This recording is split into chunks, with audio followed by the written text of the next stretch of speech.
কারিনা আপু যে কতটা ভালো মনের মানুষ ছিল সেটা আমি আসলে কাউকে ব্যাখ্যাও দিতে চাই না, কারণ এটা আমার খুব পার্সোনাল একটা বিষয়।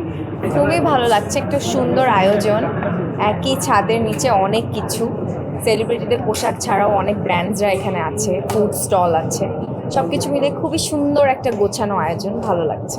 এটা তো ইন্টারন্যাশনালি অনেক বেশি রিনাউন্ড এই আয়োজনটা, অনেক জায়গায় এটা হয়ে আসছে অনেক বছরের পর বছর ধরে, বাট বাংলাদেশে প্রথম সেই জায়গা থেকে আমি আমার বন্ধু নীলকে অনেক বেশি ধন্যবাদ দিতে চাই এই উদ্যোগটা নেওয়ার জন্য। শুধুমাত্র নীল না, মৌসুমী মৌ আপু আছে, অর্চি আপু আছে, আরও যারা যারা স্পন্সার্সরা আছে, সবাইকে আমি অনেক বেশি থ্যাংক ইউ জানাতে চাই যে এত সুন্দর একটা উদ্যোগের সাথে থাকার জন্য।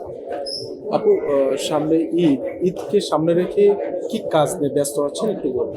ঈদে আমার দুটো নাটক আসবে, এখনো একটা শুটিং শেষ হয় নাই, আর একটা টিভিসি আসতেছে। সো এগুলো নিয়ে খুব এক্সাইটেড। সো হোপফুলি ভালো কিছু, ডিফারেন্ট কিছু অডিয়েন্স আমার থেকে পাবে। আপু, একটু ভিন্ন প্রসঙ্গে যাই, যদি সম্ভব হয় অ্যান্সার দিলেন না। কারিনা আপুকে নিয়ে আপনি পোস্ট করেছিলেন, তার সাথে আপনার একটা মুহূর্ত ছিল, দারুণ মুহূর্ত। আমরা দেখলাম জানাজা নামাজের আপনি সেখানেও দাঁড়িয়েছিলেন, দেখলাম শেষ বিদায়টা আপনি। আসলে খুব আনএক্সপেক্টেড ছিল আমার জন্য, কারণ কারিনা আপুর সাথে আমার খুব শর্ট টাইমের জন্য দেখা হয়েছে, একটা কাজ হয়েছে, বেশ কিছুদিন একসাথে ঢাকার বাইরে থাকা হয়েছে কাজের পারপাসে, এবং আমি খুব কাছে থেকে ওকে জানতে পেরেছি, চিনতে পেরেছি।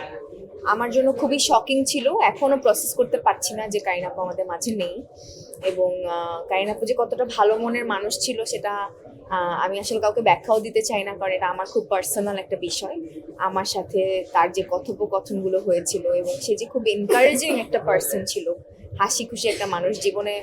আমার খালি একটা কথাই আমি বলতে চাই কারিনা আপু বলা, যে কারিনা আপু ড্রাইভ করছিল, আমি পাশে বসেছিলাম, আমরা একটা টক শো থেকে বেরিয়ে আমাদের প্রিমিয়ার শোতে যাচ্ছিলাম। ওই সময়টাতে আমাকে বলছিল যে তুমি এত লস্ট থাকো কেন বার্সা, জীবনটাকে উপভোগ করতে হবে, আমার জীবনে কোনো দুঃখ কষ্ট নেই।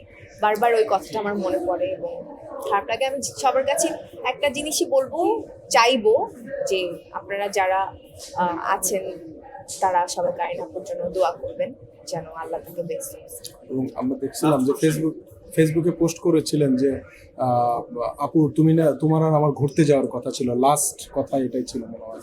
হ্যাঁ, আমাদের একসাথে ট্যুর করার কথা ছিল। আপু বলছিল যে এরপরে যখন আমরা বন্ধুরা ঘুরতে যাব, তোমাকে আমার অনেক ভালো লাগছে, আমাদের সাথে যাবা।